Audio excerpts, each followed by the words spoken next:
Une dernière question, Jordan Bardella. Il y a eu un certain nombre de réactions de personnalités publiques, Oui, sportives, comme d'habitude. culturelles, Kylian Mbappé notamment, qui appelle les jeunes à aller voter contre les extrêmes qui sont aux portes du pouvoir, Marcus Thuram également.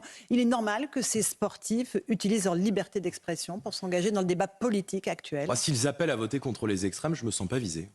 Alors Marcus Thuram, lui, vous vise précisément le Rassemblement national. Oui, mais vous savez, moi, j'ai beaucoup de respect pour nos footballeurs et que ce soit pour Marcus Thuram ou pour Kylian Mbappé, qui sont des icônes du football et des icônes pour la jeunesse. Mais Vous avez de l'admiration pour il lui? faut, bien sûr, et pour le parcours sportif, comment ne pas en avoir, mais il faut respecter les Français. Il faut respecter le vote de chacun. Et quand on a la chance d'avoir un très très gros salaire, qu'on est multimillionnaire, qu'on a la chance de pouvoir se balader en jet privé, alors je suis un peu gêné de voir ces sportifs qui gagnent beaucoup d'argent donner des leçons à des gens qui gagnent 1400, 1500 euros, qui n'arrivent plus à boucler les fins de mois, qui ne se sentent plus en sécurité, qui n'ont pas la chance de vivre dans des quartiers surprotégés par des agents de sécurité et des digicodes et qui ont parfois le sentiment de perdre leur valeur dans le pays. Donc il faut respecter évidemment chacun.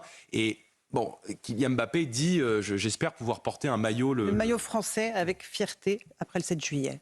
Je ne savais pas que le maillot de l'équipe de France était le maillot du gouvernement.